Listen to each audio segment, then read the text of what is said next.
오늘 우리가 함께 살펴볼 교리문답은 아들 하나님과 우리의 구속에 대해 다루는 첫 번째 주일은 제11주일 29문답과 제30문답입니다. 시편 찬송 483쪽에 있는 교리문답 제11주일을 교독하도록 하겠습니다. 하이델베르 교리문답 제11주일 제29문 왜 하나님의 아들을 예수, 곧 구주라고 부릅니까? 왜냐하면 그분이 우리를 모든 죄에서 구원하시고 또 구원은 다른 어떤 이에게서 찾아서도 안 되고 발견할 수도 없기 때문입니다. 제30문 성인들이나 자기 자신 또는 그 외 다른 데서 구원이나 행복을 찾는 사람들도 유일하신 구세주 예수님을 믿는 것입니까? 아닙니다. 비록 그들은 말로는 예수님을 자랑한다 할지라도 사실상 유일하신 구주 예수님을 부인하는 것입니다. 왜냐하면 다음에 둘 중 하나만 사실이어야 하기 때문입니다. 즉 예수님이 완전한 구주가 아니시든지 아니면 참된 믿음으로 구세주를 영접한 사람들이 그들의 구원을 위하여 필요한 모든 것을 그분 안에서 찾아야만 하든지입니다. 말씀 봉사 후에는 찬송 1A장을 통해 사도신경을 함께 노래한 후 시편 62편의 4, 5, 6, 7절을 이어서 부르도록 하겠습니다.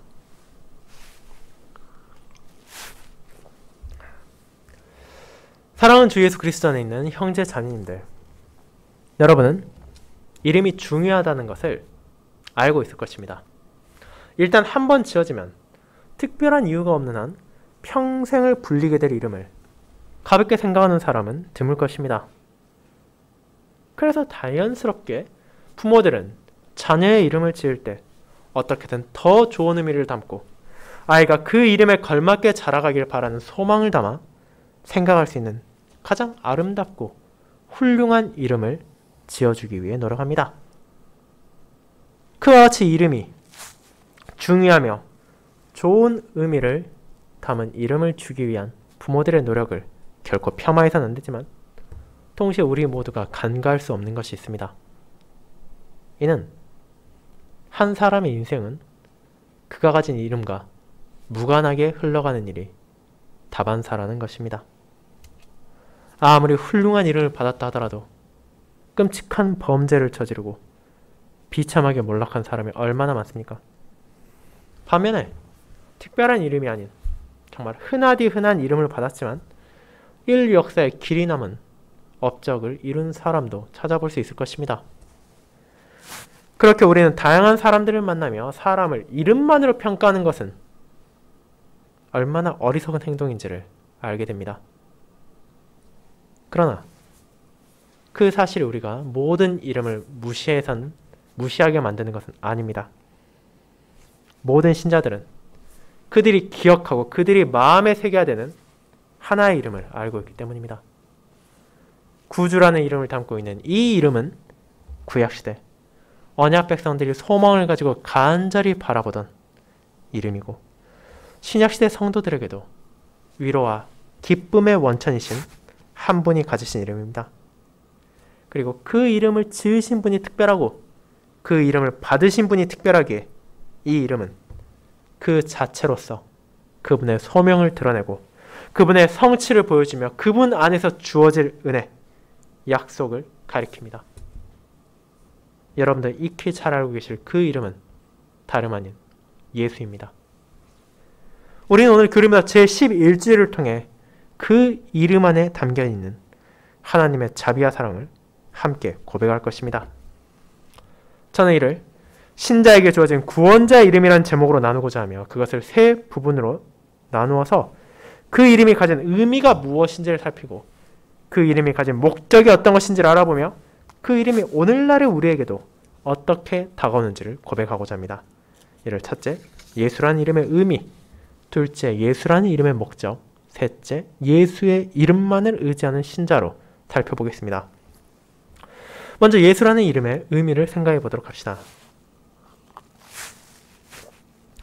형제자매 여러분, 우리는 교리문답 제9주일과 제10주일을 통해 사도신경의 첫 번째 부분이 전하는 아버지 하나님과 우리의 창조에 대한 부분을 살펴보았습니다. 이를 통해 저와 여러분이 깨닫게 된 것은 신자로서 가지고 있는 놀라운 특권이었습니다. 분명 우리는 이 땅에 살아가며 자녀로서 부모님을 경험하고 또 부모로서 자녀들을 경험할 일이 생길 것입니다. 그러나 우리가 그 어떤 경험에서도 깨닫게 되는 것은 나의 부모든지 부모로서의 나든지 결코 완벽할 수는 없다는 것입니다. 때로는 자녀들을 사랑하지만 능력이 부족해서 그들에게 필요한 것을 주지 못할 때가 생깁니다. 때로는 어리석어서 그들에게 주어서는 안 될 것을 주기도 합니다. 결국 그와 같은 능력의 부족으로 인해 우리는 부모로부터 상처를 받기도 하고 자녀들에게 상처를 주기도 합니다. 하지만 그뿐이 아닙니다. 이 땅의 부모는 신실함에 있어서도 온전하지 못함으로 그들에게 믿음을 주지 못하고 그들을 온전히 사랑하지 못함으로 비극을 불러일으키기도 합니다. 그것이 나의 일상 가운데 끊임없이 마주하는 비참이며 우리의 조상들이 역시 맞이했던 슬픔이기도 했습니다. 하지만 그런 아버지의 부족함 안에서도 우리는 온전한 하늘 아버지를 바라보게 됩니다. 세상에 그 어떤 존재와도 비교할 수 없는 전능함과 지혜와 신실함을 갖추신 분이 바로 그리스도 안에서 우리의 아버지가 되셨습니다. 그렇게 그분께서는 자신의 자녀들에게 필요한 것이 무엇인지를 정확하게 하시고 그 모든 것을 충분히 공급하실 능력이 있으십니다. 그리고 그분은 자신의 말을 지키시는 신실한 하나님이시기에 우리는 그분의 돌봄과 보호의 약속 안에서 나의 모든 필요가 그분의 손길로부터 충족될 것임을 확신할 수 있습니다. 그렇다면 그분께서 어떻게 우리의 필요를 채워주시는지가 우리가 지난주에 살펴보았던 제10주일 하나님의 섭리에 대한 것이었습니다. 그분의 섭리는 세상을 붙드시고 다스리시는 아버지의 손길을 가리킵니다. 하지만 동시에 그 섭리 안에서 우리는 자녀의 필요를 채우시는 하나님의 뜻을 바라보게 됩니다. 신자의 하늘아버지께서는 그 섭리 안에서 자신의 자녀들에게 필요한 모든 것을 가장 적합한 방식으로 가장 필요하게 채워주시기 때문입니다. 그러나 우리가 교리입니다 제27문답의 내용을 본다면 거기서 나타나는 고백은 우리의 기대와는 약간 다른 것이 사실입니다. 이는 비와 풍년, 건강과 부와 같은 우리가 좋아하고 기뻐하는 것만을 하나님께서 공급해 주신다고 말하지 않기 때문입니다. 거기에는 흉년과 가뭄과 질병과 가난과 같은 어려움도 포함되어 있습니다. 그 사실 우리는 어떻게 받아들여야 했습니까? 이는 우리가 여전히 세상의 관점을 가지고 사람 중심적으로 하나님을 바라볼 때 생겨나는 의문입니다. 하나님은 우리와 달리 온전한 지혜를 가지고 계십니다. 그것이 의미하는 것은 어떤 일이 누군가에게 일어날 때 그것이 어떤 결과로 인도하는지까지도 정확하게 아신다는 뜻입니다. 그것이 중요합니다. 왜냐하면 우리가 자녀들에게 무언가를 줄 때 우리는 그것이 정확하게 어떤 결과로 인도할지 누구도 예측할 수 없습니다. 때로는 선한 의도로 남들도 다 주는 것을 주었지만 그것이 무언가의 계기가 되어 자녀를 삐뚤어지게 할 수도 있습니다. 그리고 그들을 선한 의도로 징계하였지만 그것 자체의 상처를 받고 더 악한 길로 나아가는 자녀도 있을 것입니다. 그렇게 세상의 부모들은 가급적 최대한 일단 상처를 주지 않는 것, 일단 나쁜 것은 주지 않으려 하는 경향이 있습니다. 하지만 하나님은 다르십니다. 그분께서는 우리가 역경이라 느끼는 것도 주십니다. 하지만 그것을 주신 이유는 그 순간만의 현실에서 우리에게 괴로움을 느끼게 하는 것이 아니라 결국 그것이 우리를 어느 방향으로 인도할 것인지를 온전히 아시기 때문에 주어지는 것입니다. 우리가 히브리서 12장에서 고백한 것처럼 하나님은 징계까지도 우리의 유익을 위해 주십니다. 그리고 그를 통해 의와 평강의 열매를 맺게 하십니다. 그것이 바로 섭리 가운데 징계가 주어지고 역경이 주어진다 하더라도 우리가 여전히 하늘 아버지를 신뢰하고 의지할 수 있는 이유입니다. 그리고 동시에 이 섭리는 오직 하나님의 선하신 뜻을 통해서만 결정되고 운행됩니다.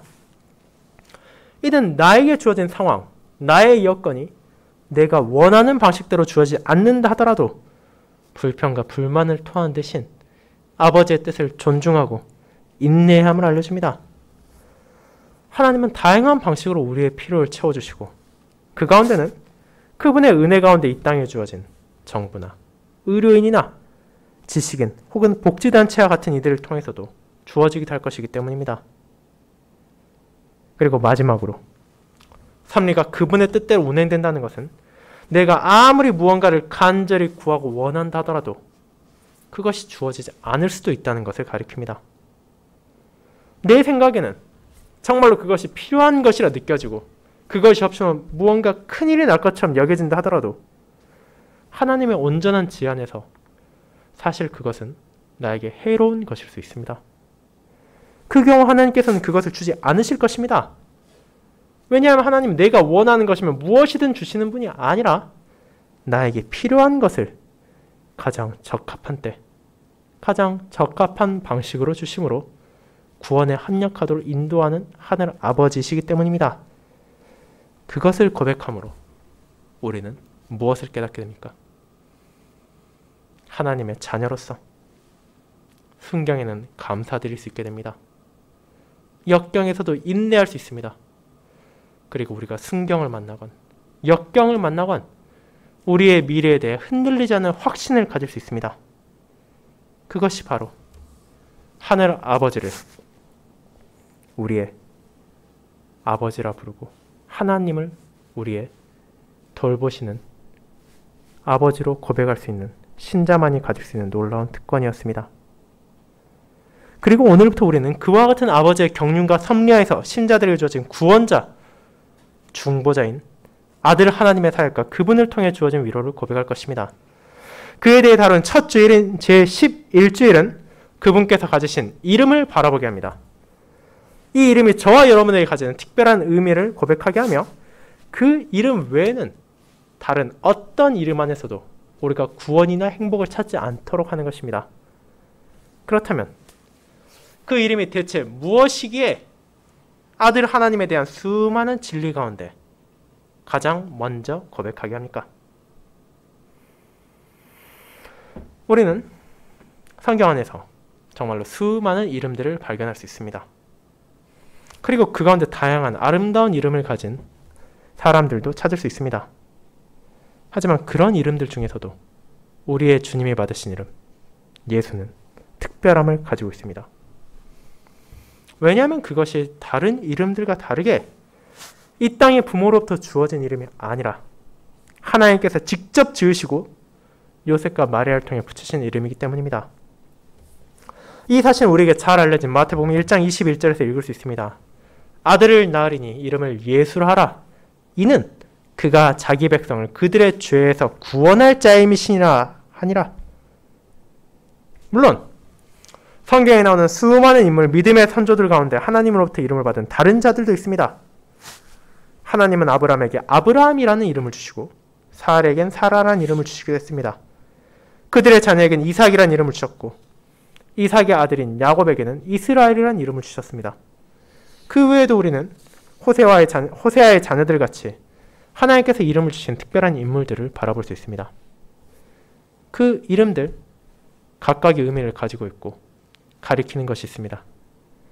하지만 이 예수라는 이름의 특별함은 바로 그 이름을 받은 분 또한 특별하다는 데 있습니다. 마태복음 1장 23절은 마리아가 잉태하여 아들을 낳게 된 것이 구약의 선지자를 통해 계시한 약속의 성취라는 것을 보여줍니다. 보라, 처녀가 잉태하여 아들을 낳을 것이요 그의 이름은 임마누엘이라 하리라. 이는 이사야 7장 14절을 인용한 것입니다. 즉 예수라는 이름을 받으신 그분은 참 하나님이라는 사실을 보여줍니다. 그분은 분명 혈과 육을 가진 사람이지만 동시에 하나님으로서 이 땅에 오셨습니다. 그리고 그 사실은 그분이 받은 이름에 있어서도 특별한 의미를 부여합니다. 앞서 언급된 하나님의 이름을 받은 인물들은 여전히 부족함이 있고 연약함이 있었습니다. 그러나 하나님의 독생자신 예수의 이름을 받은 그분께서는 조금의 부족함도 없이 그 이름이 가리키고 있는 자신의 소명을 온전하게 수행할 것이며 그를 통해 그 이름을 성취할 것이기 때문입니다. 그렇게 그분께서 이루실 사역을 가리키는 구약의 그림자들이 있었던 것처럼 그분의 이름을 가리키는 구약의 인물들도 있었습니다. 예수라는 이름은 구약에 나오는 여호수아, 요시아와 같은 히브리어 이름에서 나온 것입니다. 그 이름은 제29문에서 나타나듯이 구원자 혹은 하나님은 구원자이시다 라는 의미를 지니고 있습니다. 그렇다면 여러분은 이 이름을 가진 인물 가운데 누구를 가장 먼저 떠올릴 수 있습니까? 아마도 여러분이 대부분 떠올렸을 한 사람은 모세의 후계자로서 이스라엘 백성들을 약속의 땅으로 인도하는 여호수아일 것입니다. 그렇다면 그는 어떤 방식으로 그리스도를 가리킵니까? 자, 그가 세워진 배경을 생각해 봅시다. 우리가 올해들어 살펴보았듯이 하나님께서는 자신의 종인 모세를 세우심으로 이스라엘 백성들을 종되었던 즉 애굽에서 건지셨습니다. 하지만 모세의 사역은 그들을 약속의 땅 가나안까지 도달하는 데는 이르지 못했습니다. 그는 신명기 34장에서 드러나듯 느보산에서 약속의 땅을 바라본 후 모압 땅에서 마침내 그 생명을 다했습니다. 그러나 그의 죽음이 이스라엘의 끝은 아니었습니다. 하나님은 여호수아를 모세의 후계자로 세우셔서 모세가 이루지 못한 사역을 온전하게 마치셨기 때문입니다. 여호수아는 모세의 뒤를 이어 목이 곧고 불평이 많고 완고한 백성들을 이끌어 가나안으로 향했습니다. 그는 자신의 소명에 신실히 임했고 세상을 떠나는 마지막 순간까지도 백성들과 장로들을 모아 그들이 하나님에게서 떠나지 말 것을, 하나님을 등지지 말 것을 맹세하게 했습니다.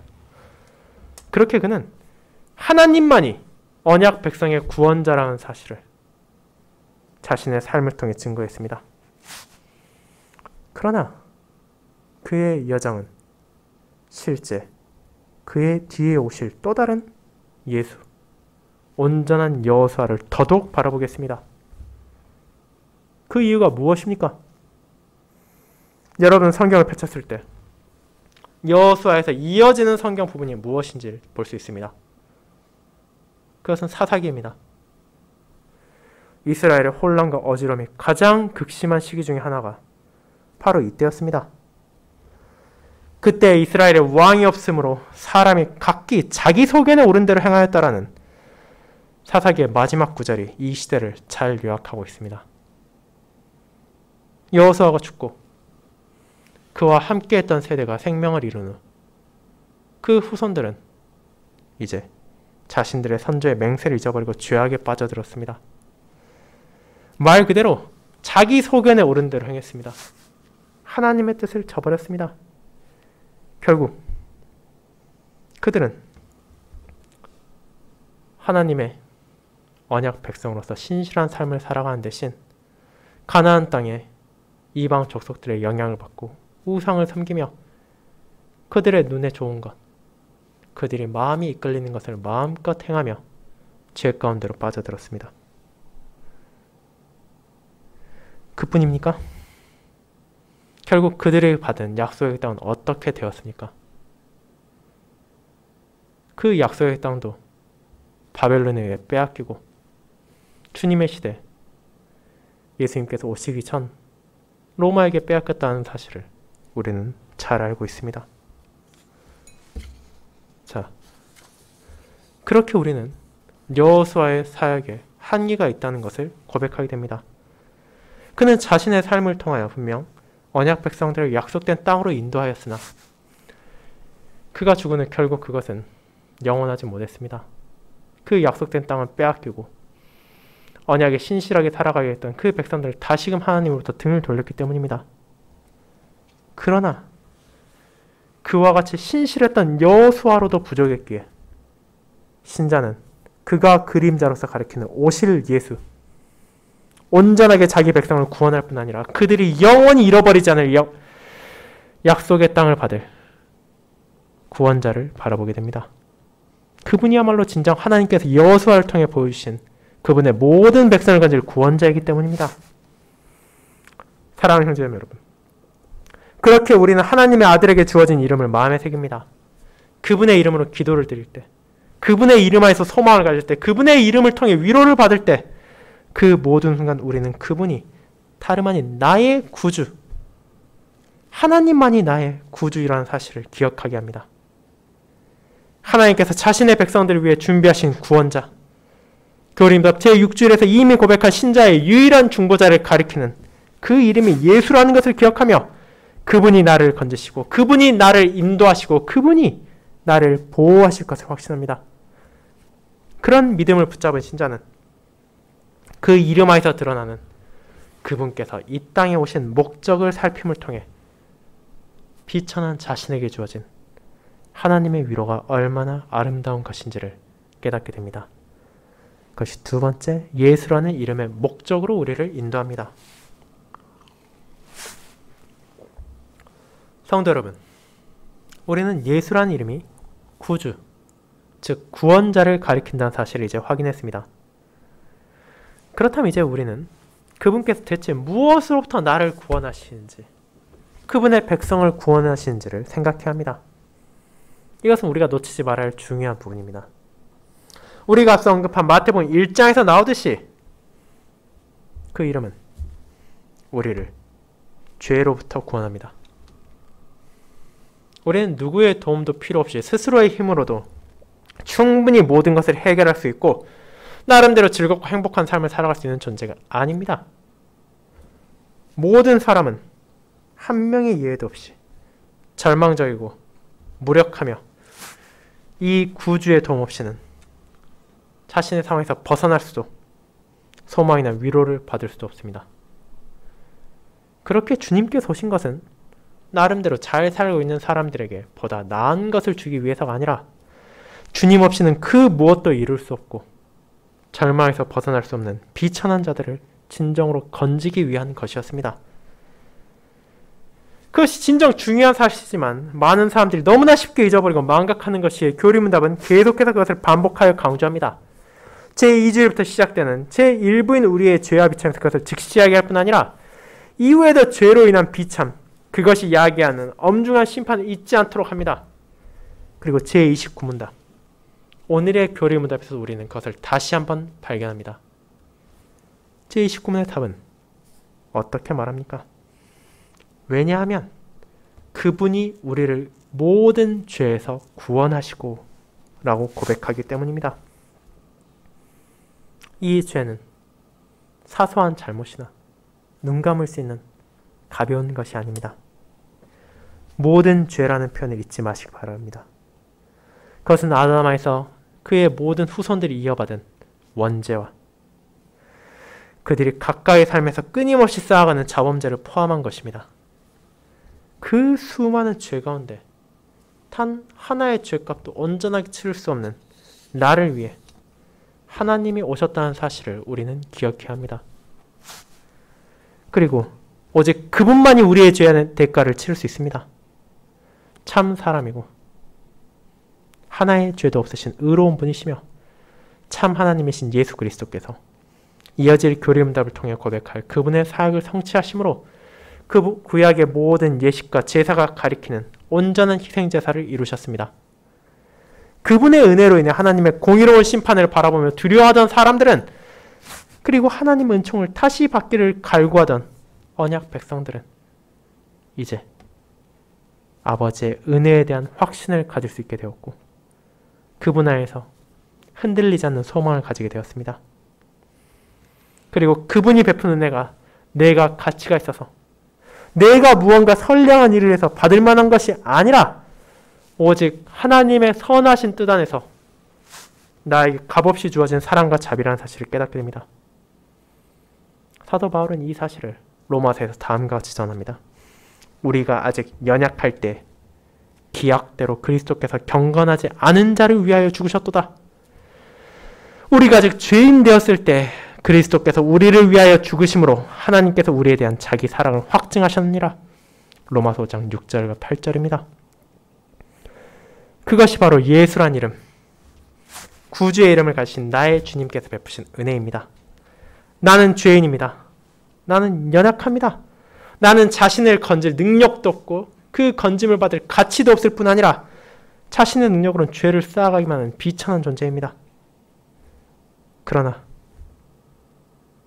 그처럼 소망 없이 살아가야 할 부족한 나를 위해 하나님의 아들께서 자신의 생명을 바치셨습니다. 그 결과 우리는 하나님의 아들의 고난과 죽음이 나의 죄에 대한 값을 온전히 치르고 그분의 모든 순종과 의로운 행위가 그분께서 아버지로부터 받은 모든 백성들에게 주어졌다는 이 은혜를 깨닫게 됩니다. 그렇지만 여기서 다시 한번 기억하도록 합시다. 그분께서 이 땅에 오신 것은 그분의 백성들을 죄에서 건지기 위한 것이라는 것을 말입니다. 구약의 여호수아가 모세가 완수하지 못한 이스라엘 백성들을 가나안 땅으로 인도한다는 특별한 소명을 가졌던 것처럼 그가 가리키는 예수님은 자기 백성을 죄에서 구원하기 위해 이 땅에 오셨습니다. 즉 그분께서는 한 명의 정치인이나 사회운동가 혹은 위대한 장군으로 이 땅에 오신 것이 아니라는 것입니다. 이 사실이 너무 쉽게 잊혀집니다. 주님께서 공적인 사역을 하시던 당대 이스라엘인들 가운데 자신들의 가장 필요했던 죄의 문제를 바르게 인식한 사람은 극소수에 불과했습니다. 대부분의 사람들은 그저 주님을 로마의 압제로부터 자신들을 건져줄 정치적인 초인으로 기대했고 그게 아니라면 군대를 끌고 로마의 군대를 물리칠 위대한 장군처럼 생각했습니다. 하지만 그런 기대가 빗나갔을 때 그들은 주님을 향해 모욕과 저주를 퍼붓고 마침내 십자가에서 죽이기까지 함으로 그들이 마주하고 있는 죄의 문제가 얼마나 심각한 것인지를 드러내었을 뿐입니다. 이를 통해 그 사람들은 구주 예수님께서 오신 목적을 바르게 이해하지 못했음을 증거했습니다. 마치 그것이 죄보다 더 중요하고 절실한 것처럼 생각하는 어리석음을 보인 것입니다. 하지만 형제자매 여러분, 이것이 정말 그 시대에 이스라엘만이 가졌던 어리석음입니까? 우리 또한 그런 생각이 마음에 자리 잡는 것을 경계해야 합니다. 많은 사람들은 하나님의 섭리를 고백함에도 불구하고 왜 예수님께서는 나의 이런 힘든 상황과 나의 이런 어려움으로부터 구원해 주지 않으시는가? 그분께서 나를 사랑하지 않으시는가라는 고민을 하기도 합니다. 그로 인해 믿음이 흔들리고 멈추지 않는 고뇌에 빠질 때도 있습니다. 하지만 그런 비참으로 인해 야기된 모든 문제들은 그 자체를 해결하는 것으로 사라지는 것이 아니라 그 모든 것의 원인인 죄를 해결하심을 통해 사라질 것입니다. 그리스도께서 다시 오시는 날 우리는 이 땅에서 경험하는 모든 부조리와 압제와 불공평함과 여러 가지 문제로부터 완전히 해방될 것입니다. 그러나 그런 비참 자체가 예수님께서 오신 주된 목적이 아니라 그분께서 우리를 죄로부터 구원하심에 따라오는 자연스러운 결과라는 것을 잊지 말아야 합니다.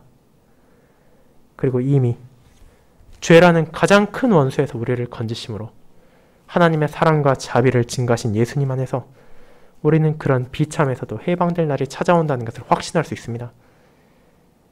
이제 그렇게 우리는 이제 그분만이 우리의 유일한 구원주이시고 모든 행복과 기쁨의 원천이라는 사실을 고백하게 될 것입니다. 거의 세 번째, 예수의 이름만을 의지하는 신자로 이어집니다. 여러분, 우리의 구주께서 받으신 이름 예수를 고백하는 자는 자연스럽게 한 가지 사실을 이어서 붙잡게 됩니다. 그것은 그분만이 나의 구원이시며 그분만이 나의 기쁨이라는 진리입니다. 그 사실은 우리에게 다른 구원자나 다른 행복의 원천이 존재할 수 없다는 것입니다. 이것이 제30문답을 통해 신자가 고백하는 예수님에 대한 진리입니다. 우리가 살고 있는 이 세상에는 분명 많은 것들의 수많은 대체제들이 있습니다. 어떤 정치인이 형편없는 능력을 보인다면 우리는 다음 선거에서 그를 대신할 다른 정치인을 뽑을 것입니다. 여러분이 가진 자동차가 계속해서 말썽을 일으킨다면 여러분은 그것을 수리할 수도 있고 아니면 새로운 자동차로 바꿀 수도 있습니다. 여러분이 어느 날 식당에 갔는데 그 음식이 너무 맛이 없다면 다음부터는 주저없이 다른 식당을 찾아갈 것입니다. 그것은 우리가 살아가는 동안 쉴 새 없이 경험하는 것이자 자연스럽게 드러나는 현상이기도 합니다. 하지만 죄로부터의 구원은 어떻습니까? 여러분은 이 문제에 대해 예수님이 아닌 다른 대체제를 찾을 수 있습니까? 예수님의 가르침이 마음에 들지 않는다면 다른 어딘가에 가서 구원을 얻고 행복을 찾을 수 있습니까? 물론 그와 같이 생각하는 사람들 얼마든지 있습니다. 예수님만이 유일한 구원의 원천이 아니라 부처에게서, 알라에게서, 혹은 아마테라스나 아우라 마즈다를 통해서도 죄에서 건짐을 받을 수 있다고 생각하는 사람이 얼마나 많습니까? 이 세상에 있는 수많은 종교인들은 각각 나름의 이유와 근거를 가지고 그들이 믿고 의지하는 신이 자신을 구원할 것임을 확신하고 있기에 그 신들을 의지합니다. 그리고 문화만이 아니라 종교 또한 우열이 없다고 주장하는 오늘날의 다원주의 사회는 이런 생각을 적극적으로 지지할 뿐 아니라 일부 그리스도인들도 이에 동조하여 굳이 교회에 나오지 않아도 하나님을 믿지 않아도 착하게 살면, 선하게 살면 어련히 구원받지 않겠냐고 말하기도 합니다. 그러나 하나님의 말씀은 그런 생각을 정면으로 반박합니다. 여러분은 오늘 읽은 시편 62편이 어떻게 시작하는지를 기억할 필요가 있습니다. 나의 영혼이 잠잠히 하나님만 바라며 나의 구원이 그에게서 나온도다. 오직 그만이 나의 반석이시오 나의 구원이시오 나의 요새시니 내가 크게 흔들리지 아니하리로다. 그리고 6절은 또 이를 반복합니다. 5절과 6절은 다음과 같습니다. 나의 영혼아 잠잠히 하나님만 바라라.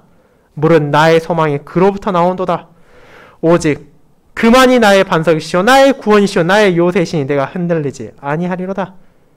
나의 구원과 영광이 하나님께 있으며 내 힘의 반석과 피난처도 하나님께 있도다. 이를 통해 다윗은 하나님만이 자신의 구원의 원천임을 고백합니다. 그가 가진 군대가 아니라, 그가 가진 재물이 아니라, 그가 가진 예루살렘이란 아름다운 성읍이 아니라 하나님만이 자신이 의지할 수 있는 반석이고 보호받을 수 있는 요새라는 진리를 노래합니다. 그리고 우리는 그런 하나님의 구원이 바로 자신의 사랑하는 아들 안에서 그 백성들에게 베풀어진다는 사실을 마음에 새깁니다.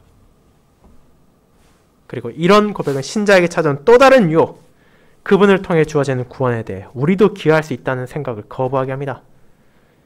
분명 그것은 매력적인 유혹입니다. 예수님을 구주로 고백하지만 동시에 나도 조금이라도 그 사역에 기여할 수 있다면 그것이 얼마나 멋진 일이겠습니까? 그리고 그런 생각은 로마교와 알미니안주의를 비롯해 도처에 스며들어 있습니다. 그렇게 교리문답은 그에 대해 철저하게 반박합니다. 그렇게 생각하는 자들, 성인들이나 자기 자신 혹은 그 외 다른 어떤 데서 구원이나 행복을 찾는 사람은 유일하신 구세주 예수님을 믿는 것이 아니라고 말입니다. 그 이유는 간단합니다. 그렇게 생각한 자들은 주님을 온전한 구주로 믿지 않는 것을 증거하는 것이기 때문입니다. 그분의 능력과 사역을 깎아내리고 그분께 향해야 할 찬양과 영광을 다른 이에게 조금이라도 돌리는 순간 예수님은 유일한 구원자가 아니라 구원을 위해 동역하는 수많은 사람 가운데 주도적인 한 명으로 전락하고 맙니다. 그렇게 우리는 디모데전서 2장에 나타난 바울의 고백을 마음에 새게 합니다. 하나님은 한 분이시요 또 하나님과 사람 사이의 중보자도 한 분이시니 곧 사람이신 그리스도 예수라. 디모데전서 2장 5절입니다. 그리고 베드로와 요한의 고백 또한 기억해야 합니다. 다른 이로서는 구원을 받을 수 없나니 천하 사람 중에 구원을 받을 만한 다른 이름을 우리에게 주신 일이 없음이라. 사도행전 4장 12절입니다. 사도들은 결국 이를 통해 다음같이 말하는 것입니다. 우리에게 수많은 구원자가 있고 그 중에 특출난 예수님 한 명이 계신 것이 아니라 오직 그분만이 구원자이시고 그분만이 중보자이시고 그분만이 우리를 죄에서 건지신다고 말입니다. 그러므로 단 한 분, 예수만이 우리에게 구원을 주는 이름이며 하나님께서 우리를 위해 예비하시고 보내신 생명을 향한 유일한 길입니다. 신자는 오직 그분 안에서만 구원을 찾고 행복을 발견합니다. 왜냐하면 그분만이 우리를 죄에서 구원하시고 그 죄로 인한 비참과 심판에서 건지시기 때문입니다. 예수님, 그 이름 밖에서는 우리는 이를 발견할 수 없습니다. 사랑하는 여러분, 그렇게 우리는 하나가 되어 이 사실을 고백해야 합니다. 나의 구주이신 예수님만이 나를 그리고 여러분을 모든 죄에서 구원하시고 우리는 다른 어떤 얘기에서 이 구원을 찾을 수도 없고 찾아서도 안 됩니다. 이것은 대체제가 있는 싸구려 구원이 아니라 오직 그분 안에서만 주어지는 참된 구원, 진실된 구원입니다. 그리고 그 구원 안에서만 우리는 행복을 누립니다. 위로를 누립니다. 평안을 누립니다. 왜냐하면 이 예수의 이름을 고백할 때 우리는 그분을 통해 주어지는 하나님의 사랑과 구원을 깨닫기 때문입니다. 아버지의 흔들림 없는 공의가 모든 죄악을 심판할 것을 알게 되며 아버지의 자비 안에서 우리가 마주할 영광을 바라봅니다.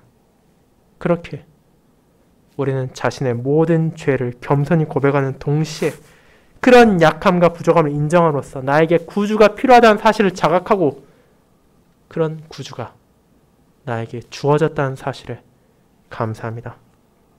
그렇게 예수의 이름을 고백하며 우리는 이번 한 주에도 구원의 기쁨을 누리고 흔들리지 않는 위로의 행복을 품에 안을 수 있습니다.